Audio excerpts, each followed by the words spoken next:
So here we are again for another talk about ourselves, our life, our relationships, and all. Alam naman kung ano ginagawa natin dito sa ating vlog, diba? And sorry kung medyo madumi ang aking kwarto and all. Hindi naman madumi, I mean, makalat lang. No, you know man, boys naman, diba? Ganon. Amazing! Hello, I am Mr. T, and this is another Kwentuhan Vlogs. This is an afternoon. Like today is like 3:42 p.m. on November 18, 2023. And I just want to say that hello, welcome. And kumusta ka? Ayan, kumusta naman ulit ako sa'yo. Kumusta ang puso mo? Kagaya ng puso ko. Kumusta rin ang puso mo na nakapag self-love ka na ba? I don't wanna say you're moving on. Pag-usapan natin kung bakit kailangan natin unahin ang sarili at mahalin natin yung sarili natin after a breakup, after pinakawalan mo siya, kagaya ko, pinakawalan ko siya. Kasi kailangan, we need to fix ourselves, right? Hell no! You need to fix yourself, bro, and sis, you need to fix yourself. So ganun lang yun. We need to fix ourselves because paano tayo magiging handa sa kanila if ever dumating ulit sila? Or paano tayo magiging handa sa susunod na darating para sa atin? Siyempre, marami ding difficulties ang self-love. Siyempre, una-una, maaalala mo siya. Sobrang sakit pa rin nun. Oh my God! Sabi nga sa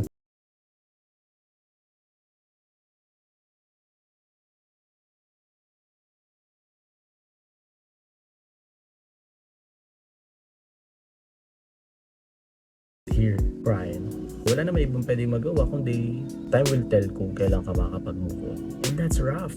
Ang pangit naman nun, maghihintay ka para na maka-move on. Ay, wala bang fast scheme para maka-move forward agad?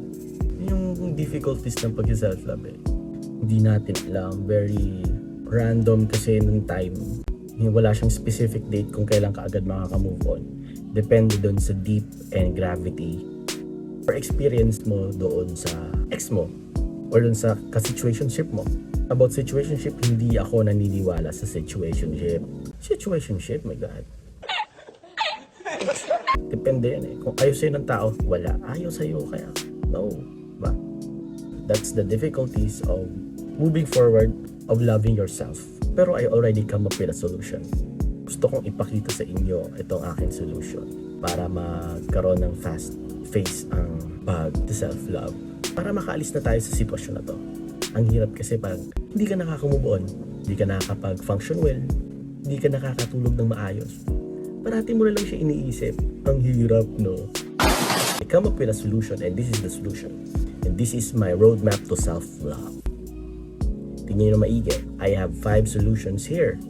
Bale, unang gagawin natin pa. Isa-isa natin muna. Okay? So, wala nang palibi-libi pa. Let's do this. The first solution is, yan yung pinakauna mo dapat gawin. Yung mga photos niya, yung mga photos mo, tapos yung messages nyo, delete mo na. Ang hirap mag-delete, no? Ako kasi sa chat, yung sa messenger, hindi ko dinidelete. Ina-archive ko lang para hindi ko makita. That's pretty good. Style ko kasi.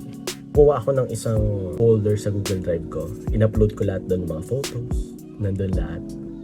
Para hindi ko makita. If ever dumating ulit naman siya, ayan, nandiyan pa yung mga photos niya. Pwede ko re-download ulit and then lagay ko ulit sa phone. Parang ganun. Kasi, no, it's not moving on. You need to remember him or her pa rin. Kahit pa paano. Naging parte siya ng buhay mo. He or she is also a memory of you. Like, present memory and magiging past memory mo na lang din. So, cutting all that ties. Even kung may mga friends siya, siguro huwag ka muna makipag-usap sa kanila. Kailangan mo na maging okay ka. Kung naging close mo na yung mga friends niya, explain to them na kung okay lang ba, bigyan mo ko ng space muna para maayos ko yung sarili ko. Kasi pag nandiyan ka or nag-update ka sa akin, aalala ko pa rin siya. Kasi friend mo siya Naging friend kita dahil sa kanya. Even yung family, if naging close ka sa family nila, sa mother or sa father, you should cut the ties with them. Kasi para kailangan mo rin makamove on You really need to move on. And that's official. Okay. And that's gonna happen right now. Okay. The next part is number 2. Take care of your body for like 5 days a week. Gratifying kasi pag nag-workout. Sabi kasi nila parang ano ka daw? Nakipag-anek. Yeah, boy. Yung feeling every time na nag-workout ka, kahit home workout yan, kahit pupunta ka ng gym, try to do that. It's very gratifying. At least, ganda hubog ng katawan mo at healthy ka pa. Hitting 2 birds in 1 stone. If ever bumalik, Good ng katawan mo. mapapalaway na lang siya. If ever magkita kayo in the future, sasabihin niya, oh shit, siya pala yung pinakawalan ko. Ay, mga ganyan, di ba? Ang lapit ng ganun. Tapos, disiplina din naman sa pag-workout. Dapat kailangan, pag sinabing 5 days, straight 5 days ka for 1 hour. Every day. Yung iba kasi ginagawa 7 days a week na eh. Wala nang rest yung body. Though, kailangan ng rest. The third part is, improve yourself financially. Yun yung pinakamagandang comeback sa lahat.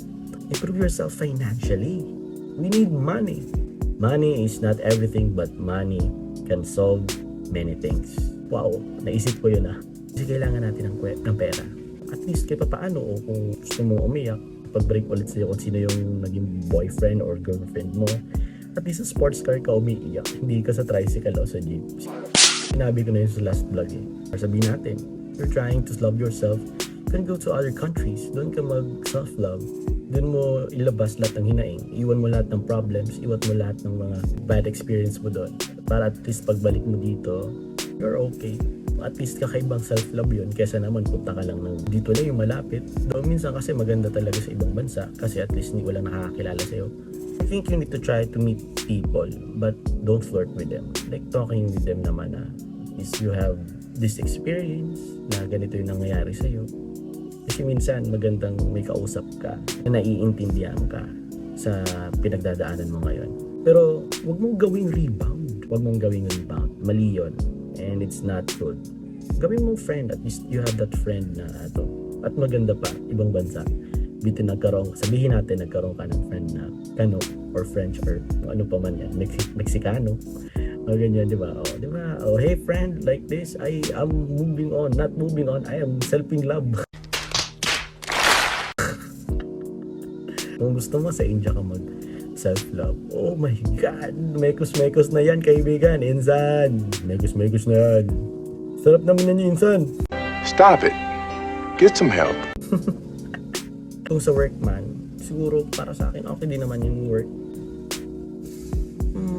Pero, most okay kasi kung improve yourself financially. You have your mainstream of income like your work, pero dapat magkaroon ka rin ng side hustle para dagdag ang income. Is pagdating ng time ng ginagawa mo itong side hustle, pwede mo nang iwan yung work mo kasi mas malaki na kinikita mo side hustle. Yung tipong kahit tulog ka, kumikita ka. Magandang ganun eh. Like 200 to 1 million per month. Well, hindi na yun mahirap ngayon kasi marami nang kumikita niyan. Sa paanong paraan? Ito sa sunod natin na point, pang-apat natin, try making your own YouTube channel. Buwan na si... Try mo mag-vlog. Minsan nakaka-relieve yun.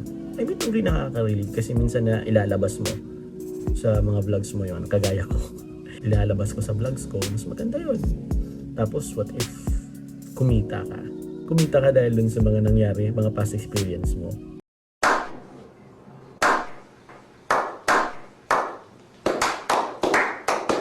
Sobrang ganda rin mag-vlog eh. Kasi magandang experience yun. Tapos malalabas yung confidence mo, yung creativity mo. Yun, tapos kikita ka pa. Try vlogging. Try making your own YouTube channel. And try discovering your viewers, yung mga kapareho mo. So this is the last part. Number 5, don't flirt with everyone or engage into strange talk with someone. Yung mga sinasabing ONS, one night stand, what bro? Hindi yan makakatulong sa'yo. Mas lalo kang malulog mo. Don't flirt with someone na until now na nagsiself-love ka pa, na inaayos mo sarili mo, huwag kang makipag-flirt. No, sinabi ko lang yung kanina.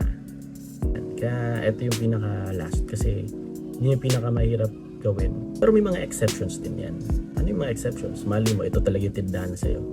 Pero huwag ka magsabi ng patapos parate na eto na siya na talaga. Walang ganon. Huwag ka magsabi ng patapos. Gawin mo lang yung dapat yung mong gawin. Yung pinaka-importante yung dapat gawin.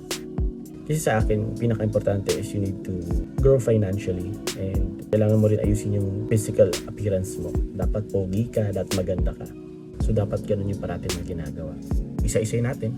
Una, cut all ties between you and him or her. Pangalawa, take care of your body at least 5 days a week. Excuse me again. Improve yourself financially. You need to improve yourself financially, okay? Kasi pinakakailangan yan. You're hitting 2 birds in 1 stone. Nakakatulong ka na sa sarili mo, nakakatulong ka na sa family mo. Ba? Yun yung maganda. And, well, matutulungan mo yung self mo pagdating ng time na magkakaroon ka ulit ng bagong relationship or pag dumating ulit siya na talaga kung kayo talaga. Right? And then, try to make your own YouTube channel. It's very good to have your own channel. Kumbaga about your life, personal life mo, bina-vlog mo, everyday na ginagawa mo. Parang ganon, sobrang ganda yon. Okay? And then, next is don't flirt with anyone or engage into a flirtation, confrontation, or talk with someone. No bro, no girl, don't do that. Don't do that. Kung gusto mo, makipag-usap ka lang sa kanila. Lahat ng mga aspirations mo, lahat ng mga dreams mo na gustong gawin ngayon, self-improve or make connections with people na pareho yung isip nyo, na gustong yumaman, ganon, magandang ganon, diba? Kaya wag mong kakalimutan na ganon, okay? So, eto na yun. This is the roadmap to self-love. And ito yung gagawin ko. Wag mong kakalimutan na you are loved. You are lovable. You are amazing. You are strong. And I am proud of you for that. Okay? At kung wala pa may nagsabi na ito sa'yo, mahal kita. I appreciate you. Okay? So, yun na yun. I hope nagustuhan niyo ang aking talk with you about roadmap to self-love. I hope nakatulong ako kahit papaano sa'yo nitong vlog na to. And kung nagustuhan mo, please like and share and subscribe. Kasi kailangan ko rin ng subscribers para maraming makinig at marami rin tayo matulungan. Okay? Hindi lang yung sarili ko at kayo rin. Matutulungan ko. Lagi mong tatandaan, mahalaga ka.